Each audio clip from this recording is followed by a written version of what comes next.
Hello， 大家好，我是阿鹏。家常红烧鱼很多人都不会做，在家里做出来又腥又难吃。今天阿鹏就给大家分享一下家庭版的红烧鱼的详细做法。这样做出来的红烧鱼吃起来外焦里嫩，而且基本没有什么鱼腥味，吃着特别的入味好吃。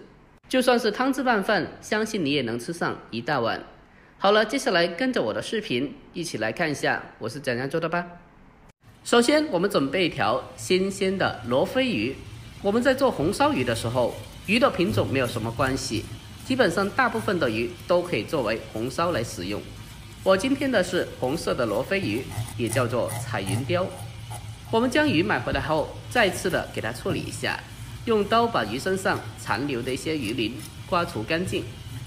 把鱼鳞刮除干净后，接着再将它的腹腔处理一下，把鱼肚子里面的一些贴骨血还有黑膜全部的刮除干净，因为这些都是非常的腥的，特别是腹腔中的黑膜，一定要给它完全的去除干净，不然吃起来又腥又苦的就不好吃了。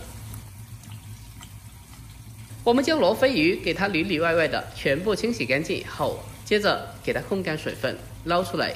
下一步进行改刀处理，用菜刀在鱼背上给它轻轻的划上几刀。经过改花刀以后，可以让鱼在后续烹饪中更好的成熟和入味。打上花刀以后，大家来看一下，就好像视频中这样子就可以了。接着先放开一旁备用。下一步我们再准备老姜一小块，先给它改刀切成薄片，最后再将它切成姜丝。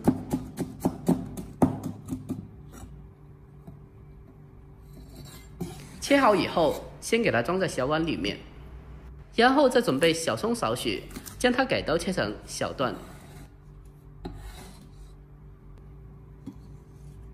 下一步，我们再准备一盘清水，然后再将切好的姜葱添加进去，紧接着再往里面再添加少许的食盐，再用勺子给它轻轻的搅动一下，让食盐给它充分的化开。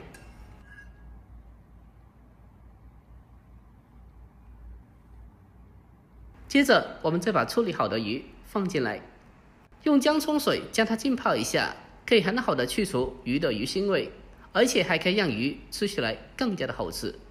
我们先将鱼给它浸泡20分钟备用。趁着这个时候，我们来准备些许的小料，先准备几个大蒜，先用刀给它拍一下，最后再改刀切成蒜末。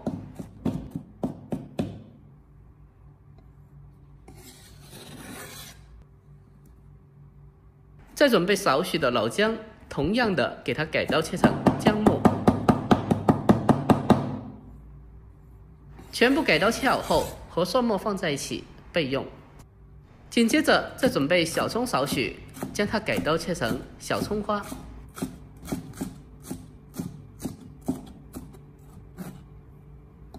把葱花改刀切好后，给它单独的装起来。如果家里面有条件的话，我们再准备少许的香菜，给它改刀切成小段就可以了。好了，现在已经将鱼浸泡20分钟了，我们先把鱼控水捞出来，然后再用厨房纸把鱼身上的水分擦除干净，不然后续在煎制过程中就非常的容易蹦油了。下一步，热锅凉油，我们再把擦干水分的鱼放进煎锅里面。开中小火将它慢慢的煎制一下。我们在煎鱼过程中，将鱼下锅以后，不要急于翻动，需要持续的开小火，把它慢慢的煎，让鱼接触到锅底的这一面产生美拉德反应，也就是俗称的脆壳。我们将鱼给它持续的小火慢煎，把它煎至金黄焦香以后，接着用锅铲把它翻个面，把另外的一面也同样的小火慢慢的煎制一下。还是同样的方法，不要将鱼翻来覆去的，不然就会容易把鱼弄碎掉了。但是可以变换一下煎制的部位，让鱼均匀的受热和成熟。最后将鱼给它小火慢煎至两面金黄焦香以后，接着先给它盛出来备用。下一步再重新起锅，下少许的油，然后再把切好的姜蒜给它放进锅里面，开小火给它慢慢的翻炒一下，先把小料炒香。把小料炒香以后，再把鱼重新回锅，然后再沿着锅边来上少许的米酒，去腥增香。最后我们再往里面添加适量的开水进来。下一步开始调味，往里面添加适量的生抽，然后再添加一点点的老抽提色，再往里面添加少许的鸡精，还有一点点的白糖进行提鲜，再添加适量的食盐，最后再往里面再添加少许的胡椒粉就可以了。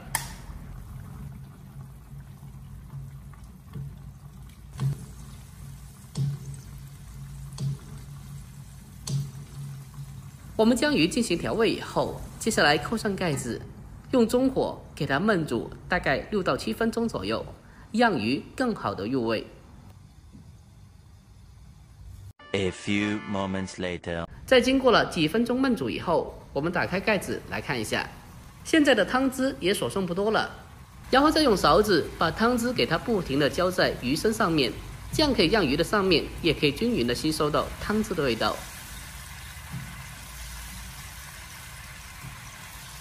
在经过了1分钟以后，接下来我们再把鱼给它单独的盛出来，先装在盘里面备用。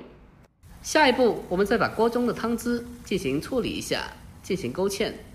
往汤汁里面添加适量的水淀粉，水淀粉下锅以后，迅速的用锅铲推开推散，避免芡汁凝结成块。随着用锅铲给它慢慢的不停搅动，可以看得到汤汁会逐渐的变得浓稠起来。水淀粉也不需要太多，避免汤汁过于浓稠，大概成视频中这样子的浓稠度就可以了。勾芡以后，下一步再往里面再添加少许的花生油，添加少许的油可以让芡汁看起来更加的明亮有光泽。最后再把勾芡过后的汤汁给它均匀的淋在鱼的上面。如果有条件的话，再撒上少许的葱花还有香菜，点缀一下就可以了。就这样，这道香喷喷的家常红烧鱼就已经操作好了，接下来就可以美美的开吃了。这样做出来的红烧鱼吃起来外焦里嫩，而且特别的入味好吃。最关键的是，经过这样子的处理以后，基本没有什么鱼腥味。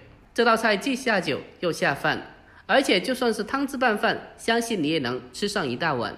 如果您平常也爱吃鱼的话，那么这个红烧鱼一定要收藏好，改天也试做一下。好了，今天视频就到这里，喜欢的记得点赞、关注、留言并转发哦。关注我，关注天天相见厨房，我是阿鹏，我们下期再见，拜拜。